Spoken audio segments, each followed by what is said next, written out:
Que legal. Boa noite, gente. Bom que você está aqui nessa noite. Eu não sei se muita gente aqui nesse dia de feriado, ainda mais sendo sexta-feira, se teve gente aí que foi daqui embora para o Guarujá, para Santos, aí para esses cantos. Mas que bom que você está aqui. Você está no melhor lugar do mundo. Amém? Você está no melhor lugar porque Deus marcou um encontro com você aqui nessa noite. Você não está aqui por um acaso. Você está aqui porque Deus tinha um plano e um propósito para essa noite, traçado no coração e na mente dele antes da fundação do mundo. Amém? E eu quero falar para você hoje, o título dessa mensagem que eu quero ministrar para você nessa noite é Transformados. Transformados. Transformação é algo fundamental no reino de Deus. Vida transformada, mente transformada, um espírito transformado, sabe, uma transformação revolucionária que causa um romper de limites que são fora do alcance até mesmo da nossa imaginação. Acontece quando a gente começa a depositar a nossa esperança, a nossa fé, a nossa confiança total em rendição a Jesus e a sua palavra. Amém? Isso é algo fantástico, que nós precisamos nos alertar para isso, nos despertar para isso. Quando você se dispõe a colocar fé, quando você coloca a sua esperança, quando você coloca a sua confiança total em Jesus, na palavra de Jesus, uma transformação começa a acontecer na sua saúde, na sua vida financeira, na sua vida familiar, nos seus relacionamentos, porque quando Jesus, aonde Jesus chega, ele chega com um propósito de transformar, sempre, sempre, sempre, sempre, sempre. Na cruz, Jesus, ele estava colocando fim ao velho sistema de regras e regulamentos da lei e dando início a uma nova fase, a um novo tempo, a uma nova era. E ele fez isso com o seu próprio sangue. Ele estabeleceu uma nova aliança. E eu e você, hoje, somos gente inserida dentro dessa nova aliança. Eu queria que você dissesse em alto e bom som para a pessoa do seu lado escutar. Diga para ela o seguinte: nós somos gente da nova aliança. Meu irmão, nunca se esqueça disso. Você não é parte da antiga aliança. E a nova aliança não é continuidade da antiga. Eu já vi muita gente em muitos lugares pregando, dizendo que a nova aliança é meramente uma continuidade da antiga. Mas não é isso que a palavra de Deus diz. A palavra de Deus diz para nós que o fim da antiga aliança, que se baseava na lei, o fim da lei é Cristo. Que a antiga aliança, ela foi ficando velha, ela foi caducando, e aquilo que vai envelhecendo está prestes a desaparecer. E nós fomos inseridos agora numa nova aliança, e nessa nova aliança, você e eu somos alvo do amor de Deus. Nós nos tornamos justiça de Deus. Na antiga aliança, ninguém foi justificado. Mediante a lei, ninguém encontrou justificação. O melhor entre nós, debaixo do peso da lei, não encontra justificação. O pior que possa haver aqui entre nós, pela graça, encontra justificação em Cristo. E há algumas diferenças básicas. Eu quero falar talvez de algumas coisas que você talvez diga assim: poxa, mas isso que o pastor Maurício Fragari está falando aí, eu estou careca de ouvir. O pastor Marcos já falou isso aqui 150 vezes. Deixa eu te dizer uma coisa: quantos aqui já comeram e gostam de comer um bom filé mignon? Aí depende do seu gosto, bem passado, ao ponto, acebolado, feito na brasa, ou feito tipo rosbife. Quem gosta de um bom filé?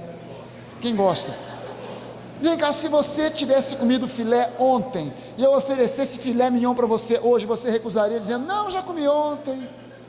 Ontem eu já comi filé mignon, eu hoje prefiro comer uma carne de pescoço mesmo. Não, você toparia comer filé mignon de novo? E se eu dissesse para você assim, olha, e que tal depois de amanhã a gente comer novamente um bom filé, agora com uma guarnição francesa, tal, quem toparia aqui? Aleluia, oh glória.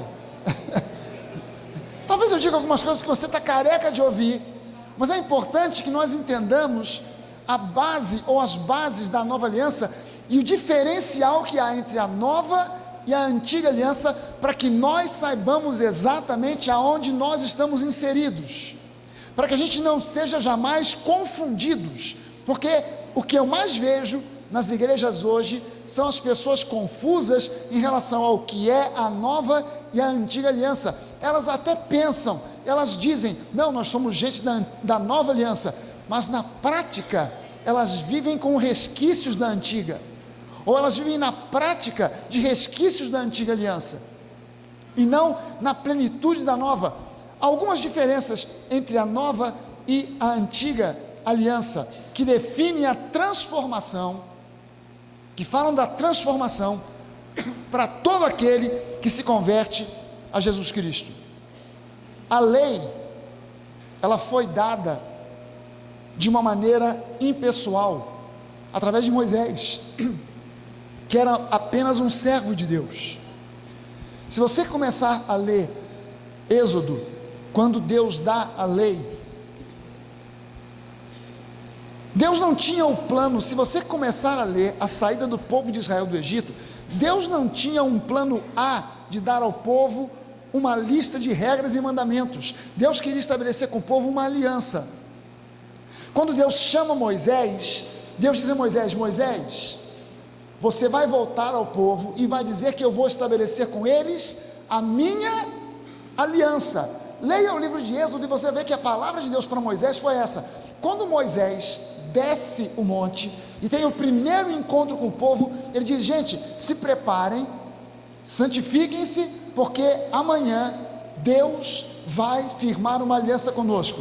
O povo de Israel bate no peito e diz: Moisés, tudo que o Senhor mandar, nós faremos. Quem olha isso à primeira vista, quem passa os olhos no livro de Êxodo e lê essa frase à primeira vista, pensa ou imagina que essa é uma frase de obediência, mas não é uma frase de obediência, é uma frase de arrogância.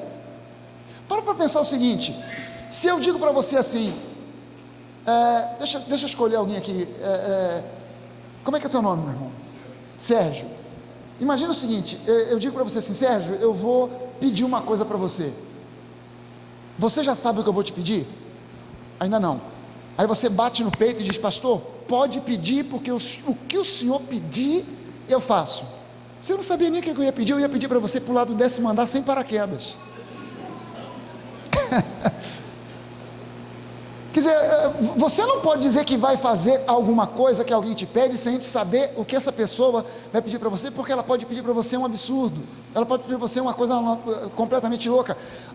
As pessoas não sabiam o que Deus ia estabelecer com elas, elas bateram no peito e disseram: tudo o que o Senhor mandar, pode deixar, que nós somos capazes o suficientes para cumprir. Isso é uma atitude de arrogância.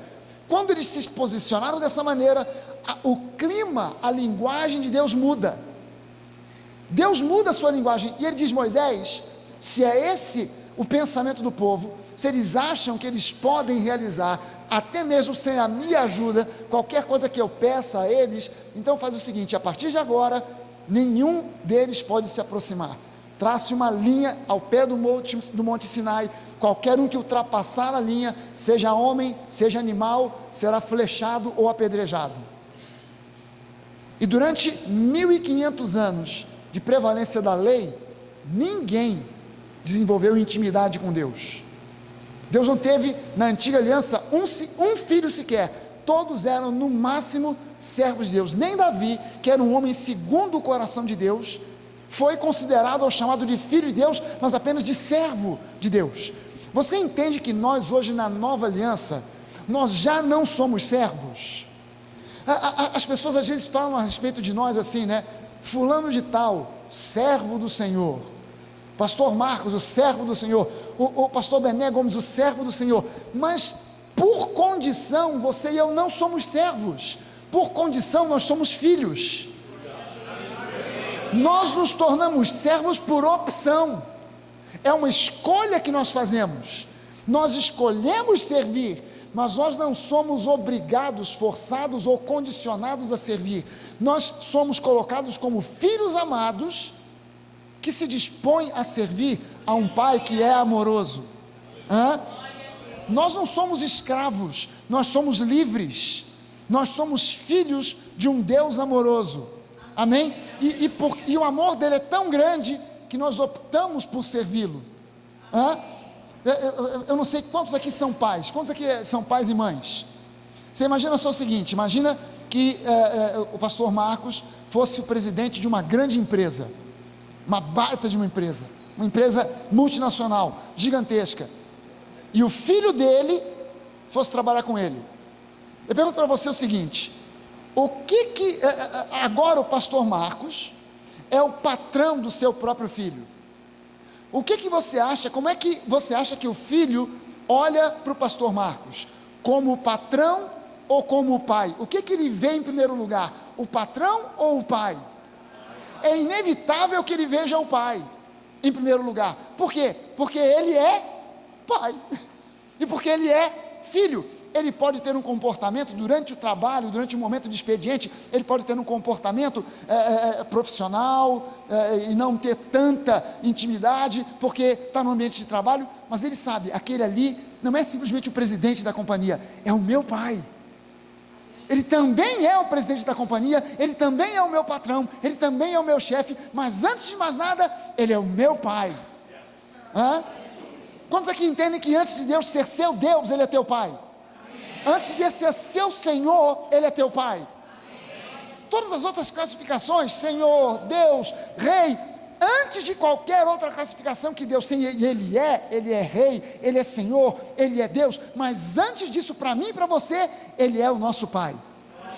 Amém?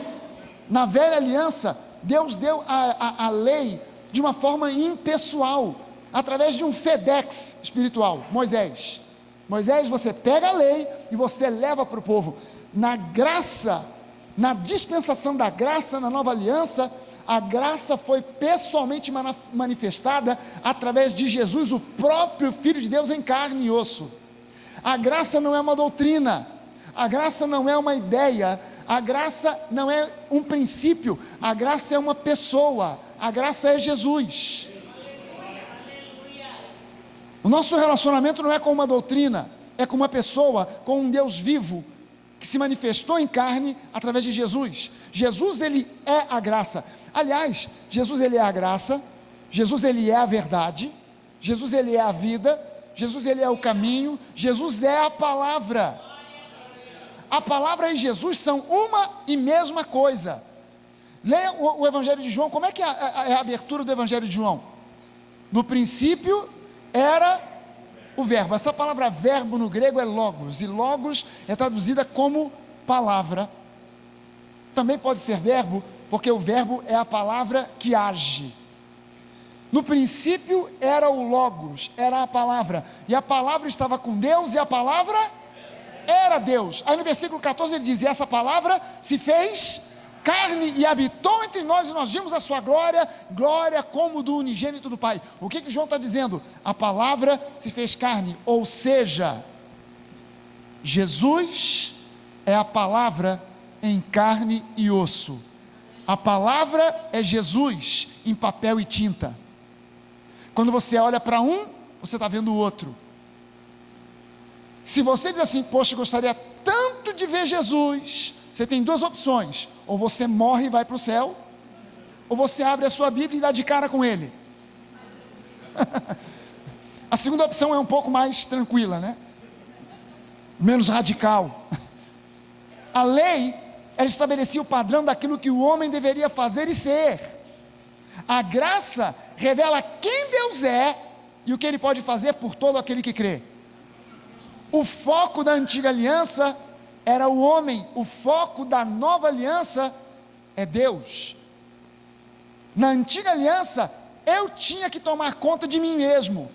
Porque Deus dizia para mim: não faça, não faça, não faça, não faça. Ou faça, faça e faça. Na nova aliança ele diz: eu farei, eu tirarei o coração de pedra, eu darei um coração de carne, eu perdoarei todas as suas iniquidades. Tudo parte dele.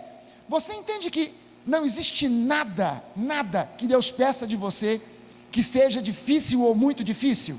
Você consegue entender isso? Tem nada que Deus peça de você que seja difícil ou muito difícil. Tudo que Deus pede de você é impossível. Não é difícil, é impossível. Por quê? Porque não é para você fazer, é para Ele te capacitar, para que você faça na força e no poder dEle, e não na sua própria força. Por isso toda a honra e glória é dEle, e não sua. Porque não é na sua inteligência, não é na sua capacidade. Deixa eu te dizer uma coisa: você não tem a mínima ideia de como eu me sinto quando eu tenho que subir num púlpito, em especial quando é a igreja dos outros. Você não sabe como é que eu fico quando eu venho para um púlpito como esse. Na minha igreja eu fico nervoso, mas não tanto. Na dos outros eu tremo da cabeça aos pés, porque eu me sinto, quando eu vou subir num púlpito, eu me sinto como um Gideão. Talvez eu esteja falando para você aqui, e você seja exatamente como eu. Eu sou como um de vocês. Eu não sou ninguém especial, melhor, nada. Eu sou exatamente como um de vocês. Eu sou alguém que veio lá de trás do rebanho. Eu não era a ovelha preferida, a mais indicada. Eu estava lá no fundo do rebanho. Você já leu a história de Gideão? Quem já leu a história de Gideão aqui alguma vez? Um anjo aparece para o cara e diz para ele assim: vai nessa tua força, homem valente, Deus vai te usar para livrar Israel das mãos dos midianitas. Você imagina só, Gideão estava malhando trigo dentro de uma caverna. Se você já viu uma imagem no YouTube, em algum lugar, do que é alguém malhar o trigo, o sujeito pega um feixe de trigo, ele vai em uma bacia, na época de Gideão era de pedra, uma pedra escavada, e começava a bater para soltar os grãos do trigo, e aquilo começa a levantar uma poeirada danada, mas no ar livre o vento bate e leva aquela palha embora. Dentro de uma caverna, você imagina só, a glória da fumaça, da glória de Deus se levantando, e Gideão malhando o trigo, e o anjo aparece dizendo: vai nessa tua força, homem valente. E o camarada estava morrendo de medo, e Deus diz para ele: vai nessa tua força, homem valente. Eu imagino Gideão, você tem que usar sua imaginação para ler essas histórias bíblicas. Eu imagino Gideão olhando para o anjo e falando assim: tem mais alguém nessa caverna aqui? Porque o senhor está falando com a pessoa errada. Provavelmente o senhor pegou o CEP errado quando saiu lá do céu para vir para cá. Pegou o CEP errado, porque o senhor está falando com a pessoa errada. O senhor não sabe quem eu sou. Vai nessa tua força, homem valente. Não, você não sabe quem eu sou. Deixa eu te explicar quem eu sou. Você conhece Israel, essa nação? Entre as nações que estão aqui à volta, tem a Síria, tem o Líbano, tem o Egito. Nós somos, Israel é a menor das nações, dessas nações aqui. Dessas nações que é a menor entre as nações, eu nasci na menor das tribos. Israel é dividido em 12 tribos, eu nasci na menor das tribos. Eu nasci na menor das nações, na menor das tribos. Nessa tribo que é a menor, eu nasci na menor família. Nessa família que é a menor, eu sou o menor. Ou seja, se o mundo fizer fila, eu sou o último da fila. Eu acho que o senhor está falando com a pessoa errada. Não, Gideão, Deus escolhe as coisas fracas para que os sábios fiquem atordoados e não entendam nada. Sabe, eu tinha tudo. Se eu fosse Deus, eu não me escolhia. E eu não sei por que Ele me chamou para o ministério. Eu não consigo entender. Talvez eu entenda algum dia quando eu chegar lá em cima, né? Vou ter um papo com Ele para entender. Mas a princípio eu não entendo. E por que Deus escolhe as coisas fracas? Porque não é por força, não é por violência, é pela ação do Espírito Santo. É pela ação do Espírito Santo. Aleluia! Enquanto a lei estabelecia o padrão daquilo que o homem deveria ser e fazer, a graça revela quem Deus é e o que é que Deus pode fazer por todo aquele que crê. A lei, o primeiro milagre de Moisés, na antiga aliança, foi a transformação de água em sangue, provocando morte. Encostou com o cajado no rio Nilo, o rio Nilo virou sangue, morreu. Você imagina o cheiro desagradável que deve ter ficado por todo o Egito. O primeiro milagre de Jesus, primeiro milagre descrito, João diz que esse foi o primeiro dos sinais. João não chama os milagres de Jesus de milagres, ele chama os milagres de Jesus de sinais. E ele diz, com esse sinal, Jesus deu início ao seu ministério. Qual foi o primeiro milagre de Jesus? Ou seja, o primeiro milagre da nova aliança, transformação de água em vinho. Enquanto o primeiro milagre da antiga aliança, transformação de água em sangue provocando morte, o primeiro milagre da nova aliança, transformação de água em vinho provocando festa e alegria. Esse talvez seja, e com certeza o milagre mais simbólico que Jesus já fez, transformar água em vinho. Eu vi um pastor uma vez reclamando desse milagre de Jesus. Eu não compreendo esse milagre de Jesus, e eu não aceito esse milagre. Transformou água em vinho, não ajudou ninguém, não curou ninguém, não libertou ninguém, não expulsou nenhum demônio, não fez nada. Que milagre é esse? Transformar água em vinho. Eu falei, coitado, não entendeu nada. Esse foi o milagre mais significativo, e não por um acaso foi o primeiro que ele fez. Olha só a situação. Jesus vai a uma festa de casamento. Na festa de casamento, de repente, dizem para Jesus que o vinho acabou. Naquele tempo, você só tinha 2 tipos de líquido para beber numa festa: ou vinho ou água. Não tinha Coca-Cola, Guaraná, não tinha nada disso. Ou era vinho ou era água. E aí procuram por Jesus para que ele tome uma providência, para que ele faça alguma coisa. E quem procura por Jesus é Maria. Quando você vê a mãe dele, quando você vê Maria chegando perto de Jesus, ela pede: Jesus, olha, o vinho acabou, toma uma providência. Olha só a reação de Jesus. Como é que Jesus fala com Maria? Se você já leu essa passagem, Jesus dá uma resposta desaforada para Maria. Ele diz: que tenho eu a ver contigo, mulher? Você já se imaginou falando assim para sua mãe? Quando a sua mãe dissesse para você: vá lavar a louça. Você com 15, 16, 17, 18, 19 anos, sua mãe diz: olha, hoje é o dia de você lavar a louça. Que tenho eu contigo, mulher? Você ia tomar uma bifa na orelha. E eu já vi gente tentando justificar, dizendo: não, isso era uma maneira de dizer da época, era cultura. Não é cultura nada, foi uma resposta desaforada mesmo. Por que Jesus deu essa resposta? Para que ficasse bem claro que Maria é bem-aventurada. Maria é um personagem fundamental e especial na Bíblia, mas ela tinha sangue pecaminoso como eu e você, e ela precisou de salvação como eu e você precisamos. Ela não é co-salvadora, como algumas linhas teológicas imaginam. Maria pede para Jesus que ele tome uma providência. Jesus pergunta: onde é que tem água? Aí mostram para Jesus 6 vasos, e a Bíblia diz que esses vasos não eram vasos como esses que você coloca na mesa da sua sala, um vaso desse tamanho, porque a Bíblia diz que em cada vaso daquele cabia entre 20 a 40 metretas de líquido, de água. 20 metretas a 40 são de 80 a 120 litros de água. Então não era um vasinho desse tamanho, era um vaso talvez quase da minha altura, que cabia entre uns maiores, outros menores. 6 vasos com 80 a 120 litros de água, você tem aí 600 litros d'água. 6 é o números na Bíblia têm significado. Números na Bíblia sempre têm significado. 1 é o número da unidade. 2 é um número que pode significar união ou divisão, dependendo do contexto. 3 é o número da ressurreição. 4 é o número da terra. 5 é o número da graça. 6 é o número do homem. O homem foi formado, criado por Deus no 6º dia. Então 6 é o número que fala a respeito do homem. 6 vasos, 6 é o número que fala a respeito do homem. Eram vasos de pedra. Pedra lembra a lei. A lei foi escrita em tábuas de pedra. 6, o número do homem,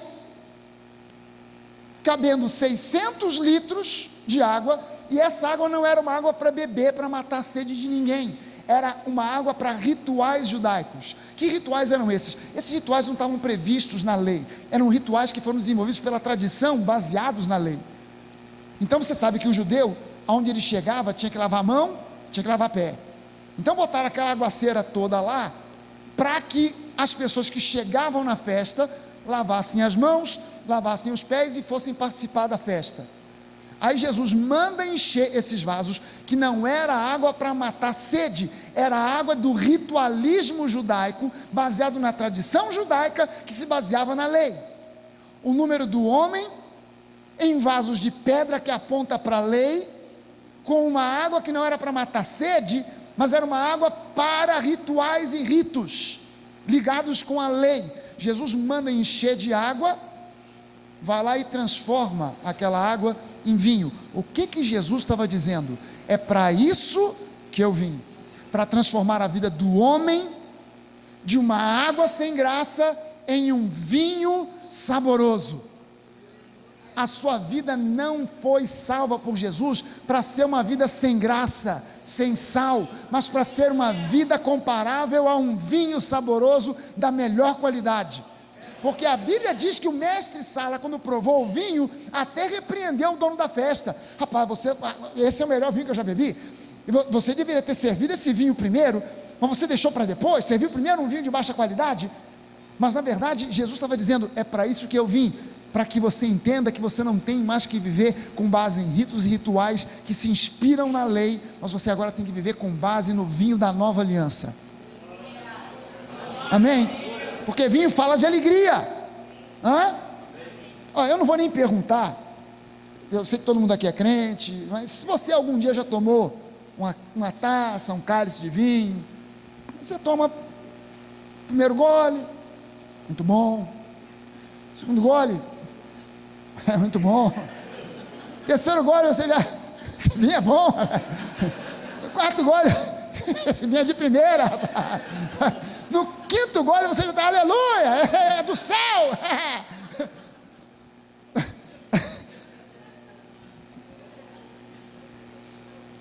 A letra da lei exigia esforço para ser cumprida, provocando desgaste, frustração e finalmente morte. O Espírito da graça, que é o próprio Espírito Santo, concede a mim e a você vida e vida em abundância. É uma diferença básica entre a lei e a graça. Sabe, a lei cobrava justiça e retidão do homem caído, cheio de delitos, cheio de pecados, falido espiritualmente. A graça, ela provê justificação como um presente, não como uma recompensa.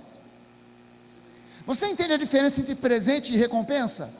Recompensa é algo que recebo mediante um esforço que eu fiz. Um presente é algo que eu recebo, ainda que eu nem mereça. São duas coisas completamente diferentes. A justificação na lei vem não como uma recompensa, mas como um presente. A lei é como um odre velho, duro e inflexível. E esse era o problema da lei. Você entende que Deus é amor? Sempre foi amor, porque Deus não muda. Deus é o mesmo ontem, hoje e será para sempre. Se fosse pedido a mim e a você, descreva a Deus, te dessem uma folha de papel, uma caneta e dissessem, descreva a Deus da sua maneira. Talvez você dissesse, olha, preciso de mais folhas, porque numa só não vai dar. Talvez você escrevesse um livro, mas João só precisou de 3 palavras para descrever quem Deus é. Ele disse, Deus é amor, ponto. Fechou. Mas se Deus não muda, Ele é o mesmo ontem, hoje e será para sempre, então Deus sempre foi amor. Mas no Antigo Testamento, Deus não podia se manifestar na plenitude daquilo que Ele era, porque entre Ele e o homem havia uma interface, havia uma barreira, que era a lei. A lei funciona assim. Imagina só o seguinte, isso é uma situação hipotética, que nunca pode acontecer na prática, jamais aconteceria na prática, mas para você entender, imagine que isso aqui agora fosse uma sala de um tribunal. Imagine que agora o juiz está esperando entrar, já tem o júri, já tem toda a audiência, e o juiz só está esperando que entre a pessoa que vai ser julgada, que todo mundo já sabe, inclusive o juiz, que é um ladrão, traficante, assassino, estuprador, e todo mundo já sabe que foram levantadas todas as provas, e que ele vai ser condenado. O julgamento só vai determinar qual é o grau da sua pena. se ele vai pegar 10 anos, 20 anos, 30 anos, mas todo mundo já tem a certeza absoluta que ele vai ser condenado, porque todo mundo sabe que ele é um bandido notório. E quando entra esse bandido para ser julgado, ele é o filho do juiz. Se esse juiz for um homem íntegro e honesto, embora ele ame aquele filho, como um juiz íntegro e honesto, ele tem que cumprir a lei. Com lágrimas nos olhos, com dor no coração, ele vai ter que dizer: eu condeno o réu a 30 anos de cadeia. Mas ele não pode dizer: é o meu filho, desculpem qualquer coisa, eu vou quebrar o galho dele, e eu vou liberar ele para ir para casa. Se ele for um juiz justo, íntegro e honesto, ele jamais poderia fazer isso, não é verdade? Deus, ele é bom, ele é justo, ele é íntegro, ele é amor, mas ele tinha a lei, e a lei é a lei. Você cumpriu a lei, tudo bem, não tem recompensa, mas se você descumpriu a lei, você tem paulada. Quem aqui é motorista? Tem carteira de motorista. Se você passar 10 anos dirigindo sem ganhar uma multa, por um acaso o departamento de trânsito te dá um prêmio? Não, mas a primeira bobeada que você der de passar um sinal amarelo que mudou para vermelho, rapidinho chega na sua casa, a domicílio, uma multa. Aleluia! Se você cumpre a lei, não há recompensa alguma. Se você descumpre a lei, uau, já era. A lei funciona assim. A lei é como um odre velho que é duro e inflexível, enquanto que a graça é como um vinho novo que nos intoxica de alegria e de celebração. Na lei, os pecados eram sempre relembrados e punidos por Deus. Em Êxodo 34, Deus diz o seguinte para Moisés: Moisés, eu sou um Deus bacana, gente boa, eu amo vocês, mas olha, eu visito a iniquidade dos pais até nos filhos na 3ª e 4ª geração, ou seja, filhos, netos, bisnetos e tetranetos. Mas, porque isso era a lei, mas na graça os pecados são plenamente, incondicionalmente perdoados e jamais relembrados por Deus. Quando você lê Hebreus 8, no versículo 12, ele diz: das suas iniquidades eu vou jogá-las no fundo do mar, e dos seus pecados eu jamais me lembrarei. Deus não sofre de falta de memória, mas Ele é onipotente, e Ele decidiu na sua onipotência não se lembrar dos nossos pecados. Você pode ter acabado de pisar na bola 5 minutos atrás. Se você chega para Deus para confessar o seu pecado: Deus, eu fiz isso. Deus olha e fala assim: o quê? Está falando de quem? O que foi isso? Não vi, não sei, não lembro. Não, mas eu acabei de fazer, não estou lembrando. Peraí, você tem uma aliança com Deus ou não? Quem tem aliança com Deus aqui? Amém. Cara, se você tem uma aliança com Deus, você é completamente diferente da pessoa que está lá fora e que não tem aliança com Ele. A pessoa que não tem aliança com Deus, ela está morta nos seus delitos e pecados. Mas se você recebeu a Jesus como seu Senhor e Salvador, todos, não alguns, não os piores, mas todos os seus pecados foram perdoados. Não sobrou nenhum para perdoar. E os seus pecados são perdoados por uma decisão dele, pela graça, não por algo que você faça. Não imagine jamais que o perdão dos seus pecados é conquistado pela confissão de pecados que você faz. Nenhuma confissão de pecados tem mais poder e força do que o sangue de Jesus. Você pode confessar o que você quiser. Se você acredita que confissão de pecados é o suficiente para perdoar pecados, você imagina então que o sujeito que está no mundo, se ele confessar os pecados dele, ele vai para o céu? Ele pode confessar tudo. Eu roubei, eu matei, eu adulterei, eu fiz isso, fiz aquilo, enganei o imposto de renda, eu enganei minha esposa, eu enganei todo mundo. Ele pode confessar tudo. Se ele não receber a Jesus como seu Senhor e Salvador, ele vai para o inferno sem um pecado. Porque Deus perdoa.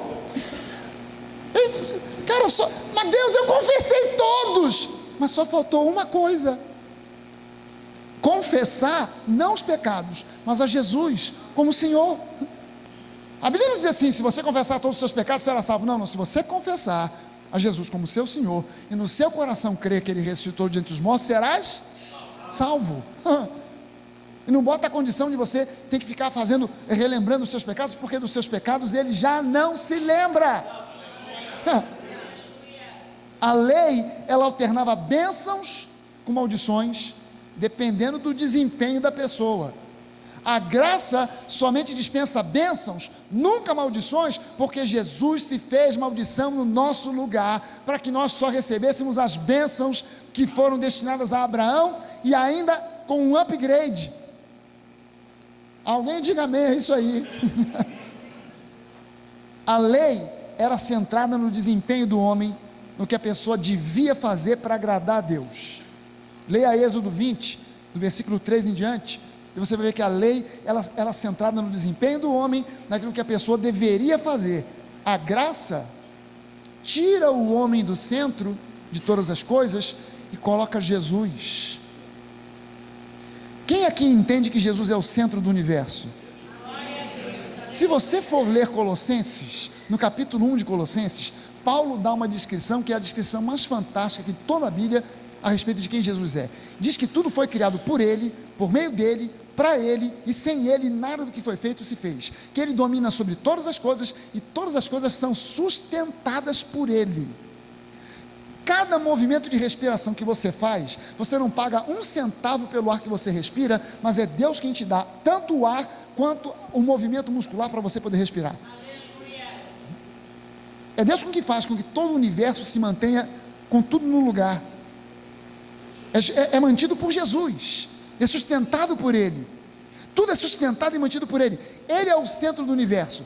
Se Ele é o centro do universo, Ele tem que ser o centro da igreja, porque Ele mesmo disse: eu edificarei a minha igreja. Ele não disse: eu edificarei a igreja de vocês. Eu edificarei a minha igreja, e contra a minha igreja os portais do inferno não prevalecerão. Os portais do inferno prevalecem quando a igreja é edificada tendo o homem como centro, porque é uma igreja fundamentada em princípios humanos, em tradições humanas, em interpretações humanas. Mas quando as tradições humanas saem, quando as interpretações humanas saem, e nós colocamos Jesus no centro, essa igreja que tem Jesus no centro, as portas do inferno não podem prevalecer. Mas essa igreja é a igreja dele. Eu edificarei a minha igreja. Jesus, ele é o centro da igreja. Se Jesus é o centro da igreja, ele necessariamente tem que ser o centro da nossa vida. Jesus não é um algo a mais que a gente põe na nossa vida. Ele é o centro da nossa vida. Para você entender, há anos atrás, o Billy Graham, maior evangelista do século 20, foi fazer uma campanha evangelística num estádio no Japão.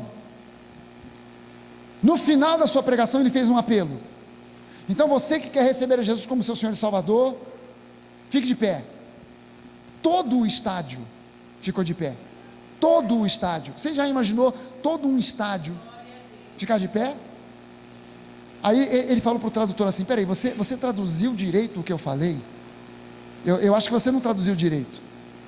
E o tradutor disse para ele: não, doutor Billy Graham, eu traduzi exatamente o que o senhor falou.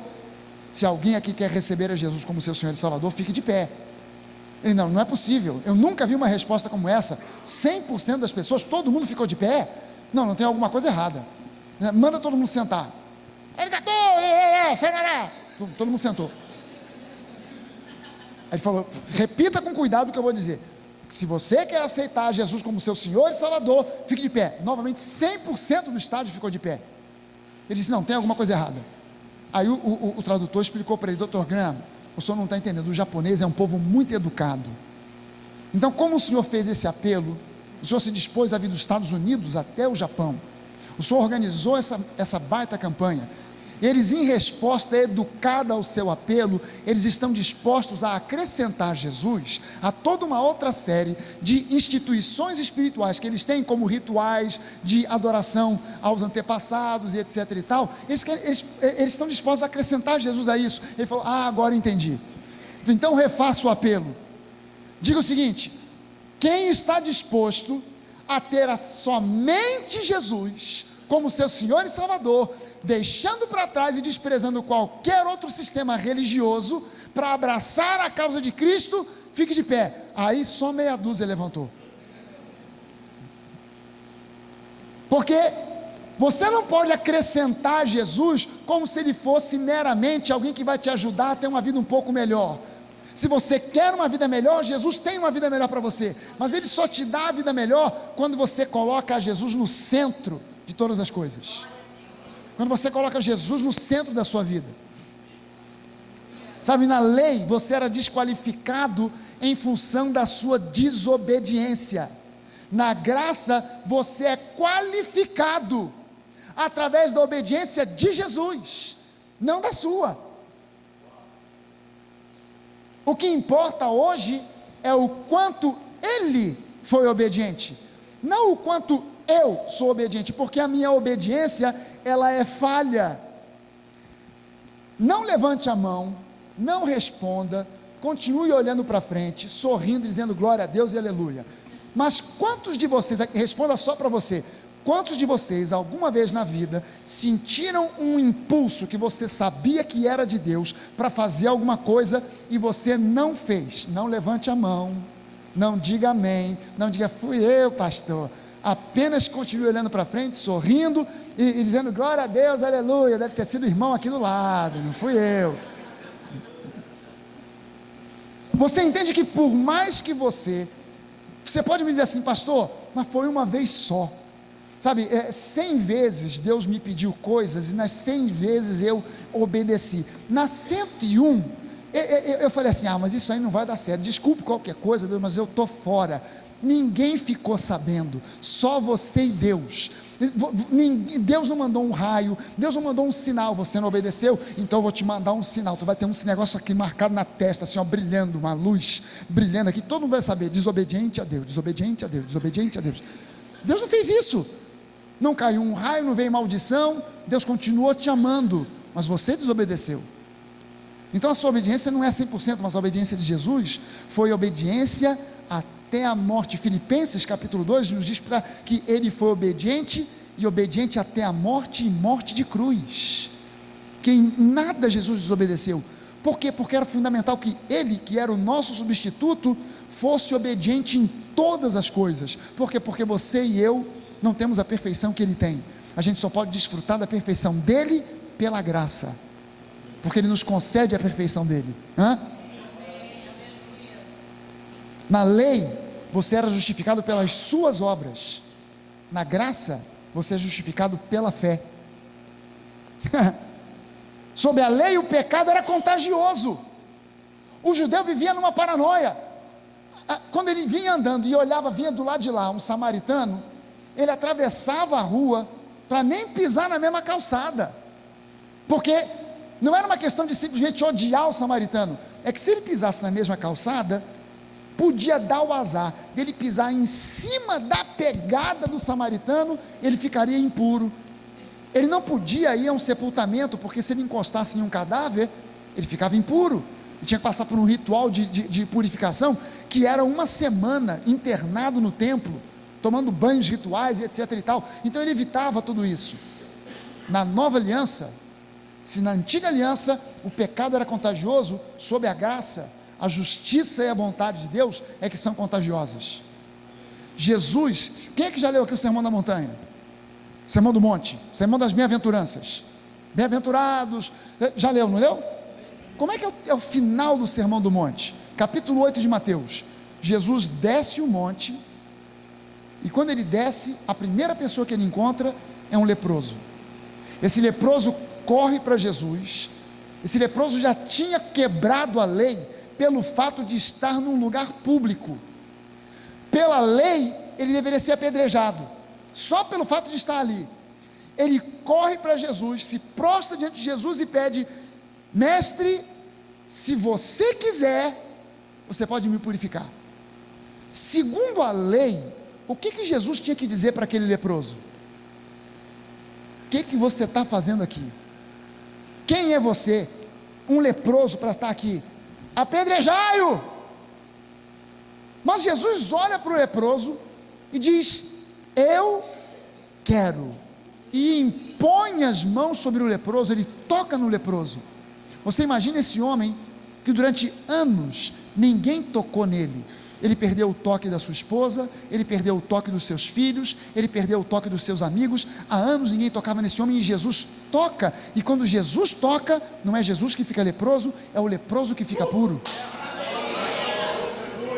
Lepra, na antiga aliança, representava o pecado, é símbolo que aponta para o pecado. Jesus não tinha medo do pecado. Os crentes hoje têm medo do pecado e não querem andar com os pecadores.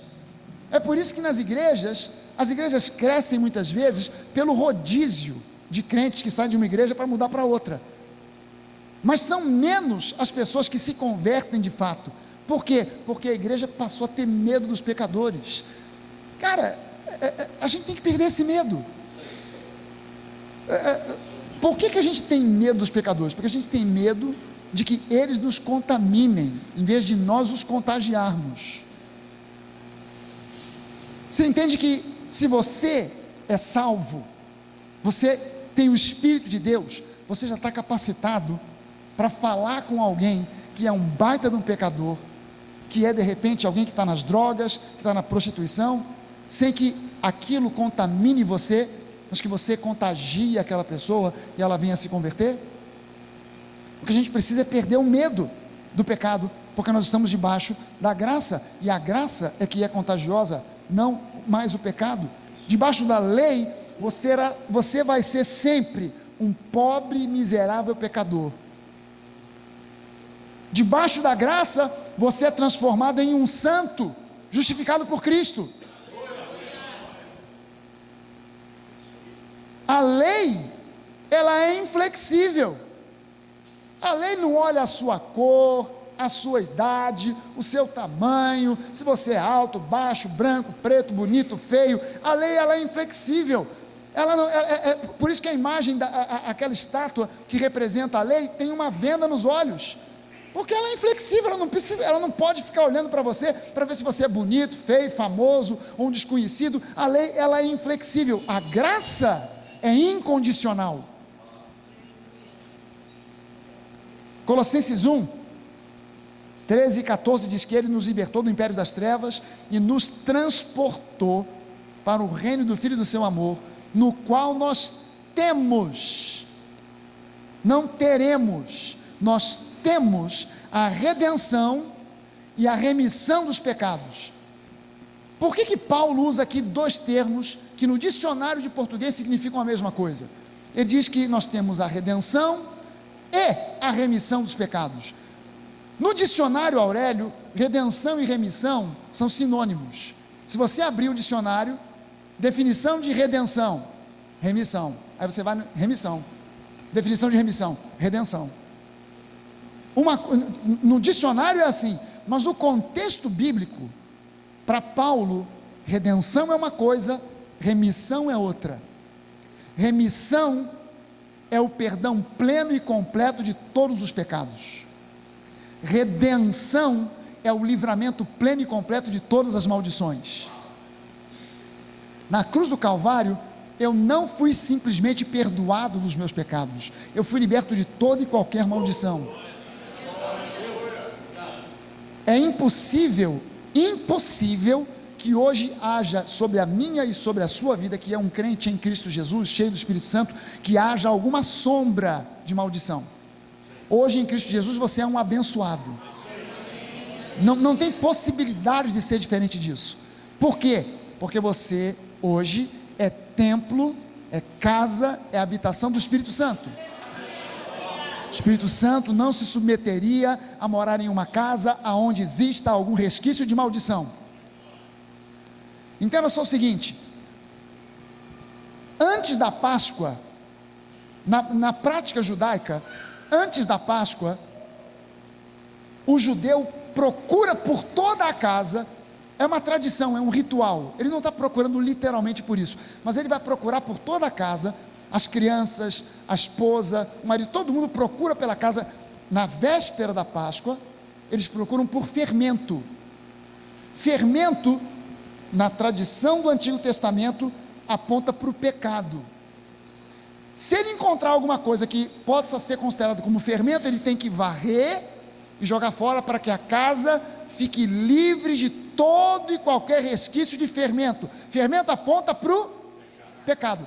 Jesus, quando entrou na sua vida, quando o Espírito Santo veio morar na sua vida, ele fez como essa família judaica, ele varreu a casa e removeu todo e qualquer resquício de fermento, porque ele jamais habitaria numa casa onde existe algum resquício de fermento, onde existe algum resquício da maldição do passado.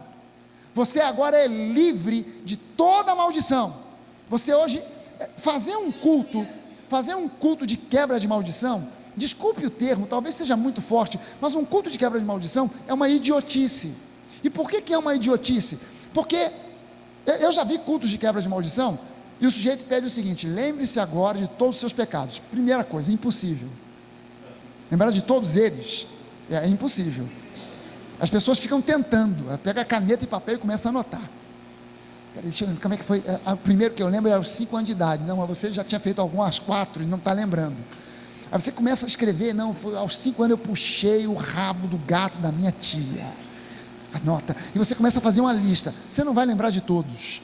Até porque existem pecados, segundo a lei, existem pecados de comissão, coisas que você cometeu, pecados de omissão, por coisas que você deixou de fazer, pecados por pensamentos, por coisas que você pensou, e pecados por ausência de pensamentos santos que você não pensou.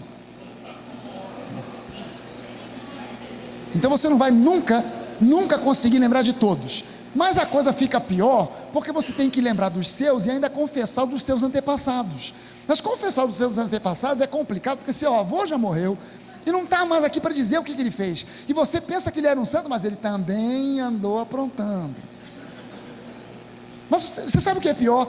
Ainda que você soubesse de todos os pecados, até a 3ª ou 4ª geração atrás de você, até o seu tetravô, seria inútil, porque para quebrar todas as maldições, mediante a confissão dos pecados dos seus antepassados, você teria que retroceder até Adão.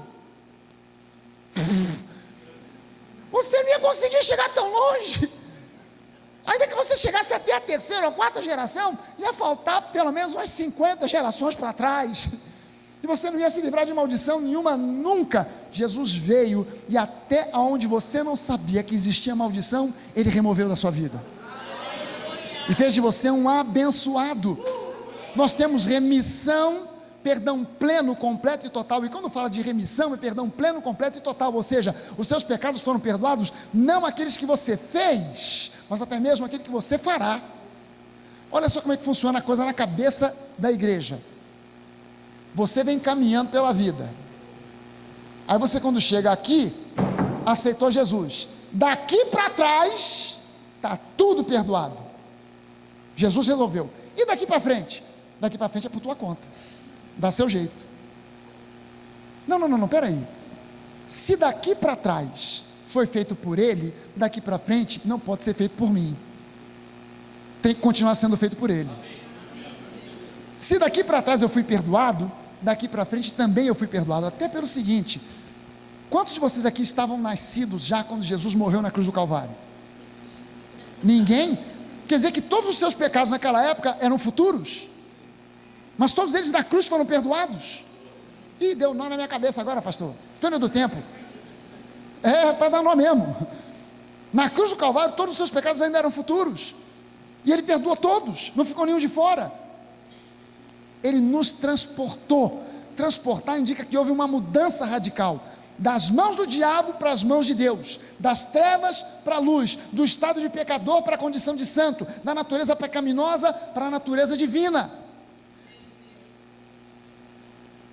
Quem já leu aqui Romanos, capítulo 12, versículo 2, 1 e 2, irmãos, eu rogo a vocês, pelas misericórdias de Deus, pelo amor de Deus, que vocês apresentem o seu corpo como sacrifício santo e agradável a Deus, e esse é o culto racional de vocês, e que vocês renovem a mente, para que vocês possam experimentar qual seja a boa, perfeita e agradável vontade de Deus, para que vocês sejam transformados e possam experimentar a boa, perfeita e agradável vontade de Deus. Essa palavra transformados que aparece também aqui, no grego é metamorfô, com 2 Os no final, com PH e 2 Os. Metamorfô é a palavra que dá origem no português à palavra metamorfose. Você se lembra quando você estudou biologia e você estudou sobre metamorfose? O que é a metamorfose? O exemplo maior que a gente conhece é o exemplo da borboleta, não é isso? O que acontece com a borboleta? É uma lagarta que vem andando tranquilamente, comendo suas folhinhas, que vem no seu galinho, de repente ela para, há um sinal biológico qualquer, em que ela para, ela começa a produzir seda, e com essa seda ela vai se enroscando, se enroscando, se enroscando, se enroscando, se enroscando, se enroscando, ela faz uma casa, um casulo, dentro daquele casulo, ela se transforma numa crisálida, que quando abre o casulo, sai uma borboleta. O que você não sabe, é como esse processo se dá, o que é metamorfô. Deixa eu te explicar, é o maior mistério, ou um dos maiores mistérios da biologia.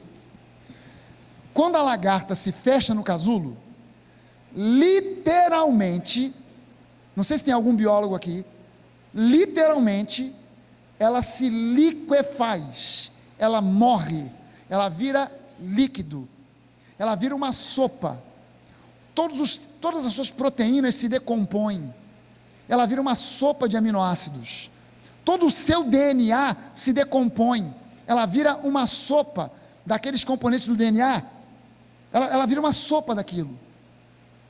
Se você furar aquele casulo, nessa fase, não tem mais borboleta, acabou.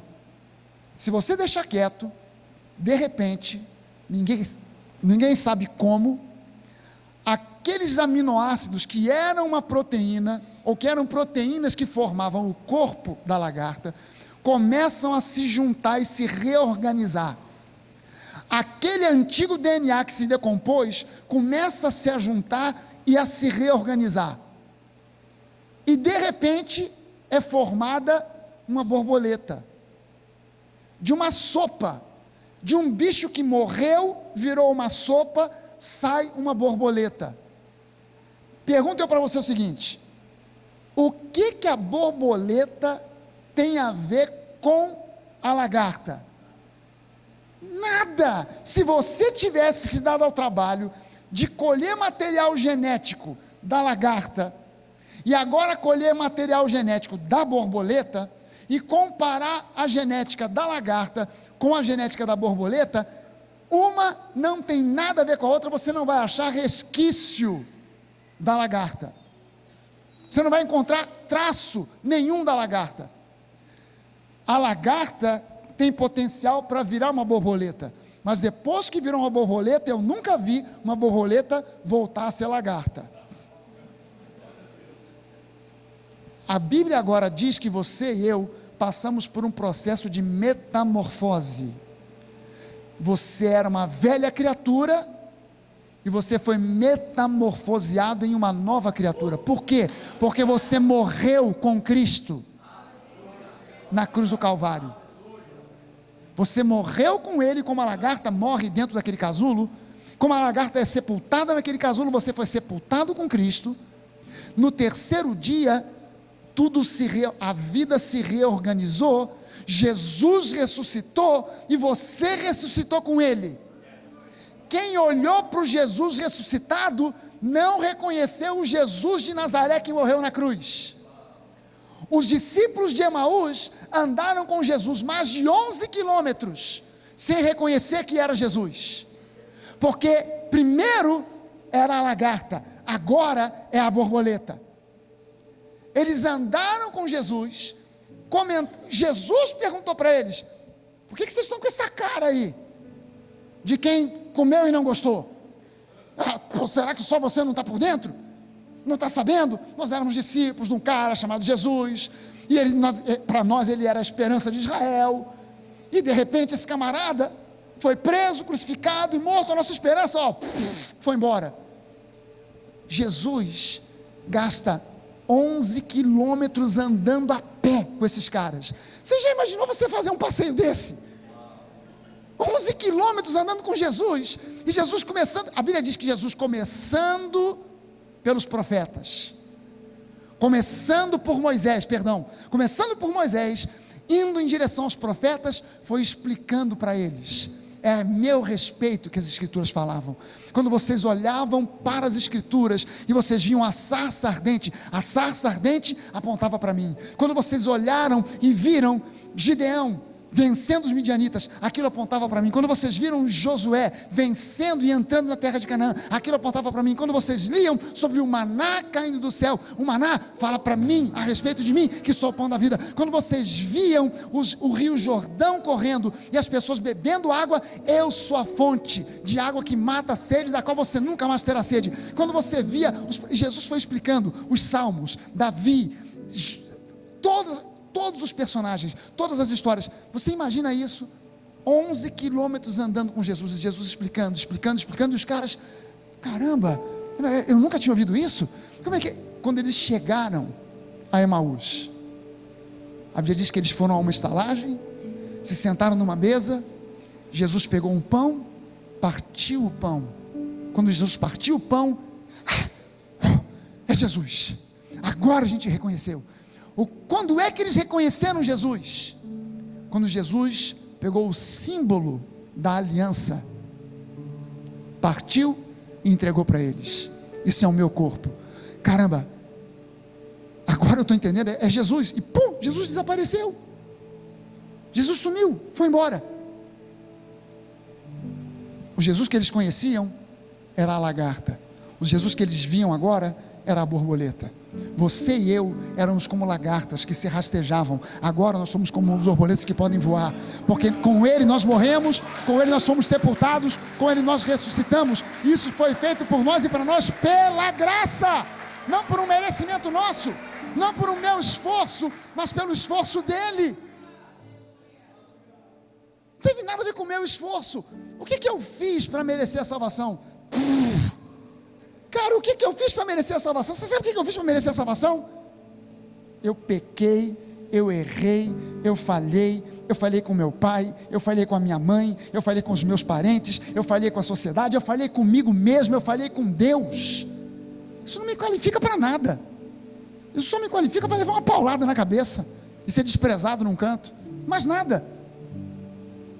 Sabe, eu não fui perfeito com Deus, eu não fui perfeito com minha mãe, eu não fui perfeito com meu pai, eu não fui perfeito com os meus irmãos, eu não fui perfeito com a sociedade. Tudo que eu fiz foi me embebedar, me prostituir, usar drogas. Aí Jesus olha para mim nessa situação e diz: cara, estou me lembrando de Gideão, era o último da fila, igualzinho esse cara. Vou salvar esse cara. Não sei o que Jesus viu em você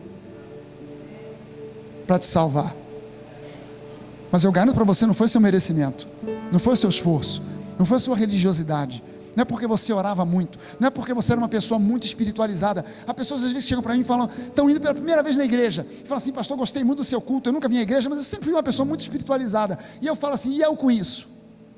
Isso não me diz nada. Você me dizer que é uma pessoa muito espiritualizada não me diz absolutamente nada. Para mim tem mais valor se você dizer assim: pastor, eu estou indo pela primeira vez à sua igreja e eu sou uma pessoa tremendamente maconhada. Isso tem mais valor do que alguém que se diz muito espiritualizado. Pastor, eu reconheço que eu preciso de Jesus. Sabe por quê? Porque o meu Deus até agora tem sido o dinheiro, o meu Deus até agora tem sido a droga, o meu Deus até agora tem sido o sexo, e eu estou reconhecendo, eu cheguei no fundo do poço, eu preciso de Jesus. Sabe, eu já tentei frequentar religiões, eu já tentei mudar pela força de religiões. Eu frequentei a religião A, a religião B, fiz rituais, fiz de tudo que o senhor possa imaginar, e eu continuo no fundo do poço. Quando eu começava a frequentar aquela religião A, a religião B, parecia que ia dar uma melhorada, só para de repente eu olhar no espelho e ver de novo a minha cara pecadora, e ter que encarar que eu continuava sendo a mesma pessoa que eu sempre fui. Apesar dos ritos, dos rituais, a essência, a natureza continuava a mesma. Mas quando Jesus entrou, que diferença! Cara, que diferença. Cara, que diferença. Que diferença. Sabe o que religião nenhuma conseguiu fazer? O que tratamento psicológico conseguiu fazer? O que remédio algum conseguiu fazer? Em apenas 1 segundo, Jesus fez. O que eu fiz para merecer ser salvo? Eu desrespeitei a minha mãe, eu a ofendi, briguei, me estapeei com meu irmão, caí nas drogas. O que eu fiz para merecer ser salvo? Eu me qualifiquei só por uma coisa, porque eu era um pobre, miserável pecador.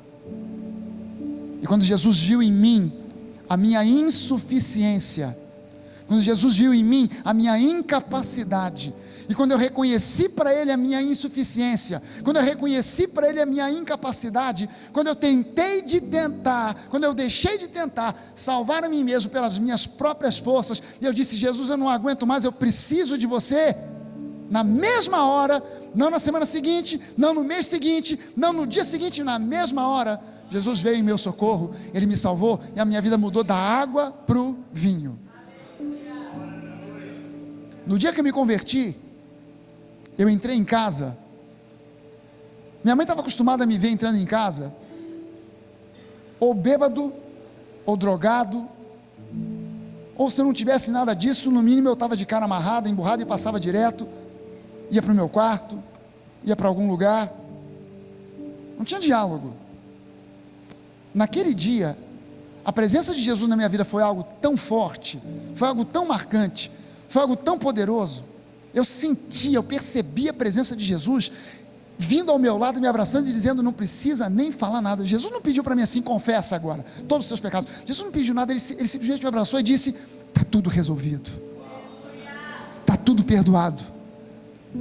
Eu olhei a minha vida, eu comecei a entender que todo mundo que eu culpava de serem, eles são os culpados de eu ser como eu sou. O meu pai, a minha mãe, a sociedade, todo mundo me deve alguma coisa. Eu sou vítima do mundo. Eu comecei a entender que todos eles eram tão vítimas do diabo quanto eu. E Jesus plantou no meu coração um amor tão grande que quando eu entrei, eu olhei para minha mãe, ela estava sentada no sofá, assistindo novela, ela estava aqui de frente, a televisão estava para lá, eu estava com um sorriso no rosto, ela olhou para mim, arregalou os olhos, eu fui até ela, abracei a ela e dei um beijo nela. Há anos eu não sabia o que era dar um beijo na minha mãe. Há anos eu não sabia o que era receber um beijo da minha mãe. Quando eu me afastei, os olhos dela pareciam 2 pires, e nos olhos dela estava escrito: eu pensava que ele tinha ficado doido, mas agora eu tenho certeza que ele endoidou de vez. E eu fiquei louco por causa de Jesus.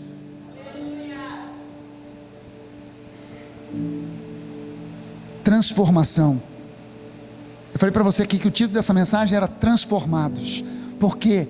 Porque o que Jesus faz conosco é o que a natureza faz com a lagarta. Ele nos transporta das trevas para a luz. Ele muda a nossa condição de pecadores para filhos amados. Ele nos tira de uma condição de morte, de uma sepultura, de lama, nos coloca assentado com Cristo em lugares celestiais. E Ele só faz isso pela graça, porque Ele olha para nós e nos ama incondicionalmente. Incondicionalmente. Deixa eu convidar você para a gente ficar de pé.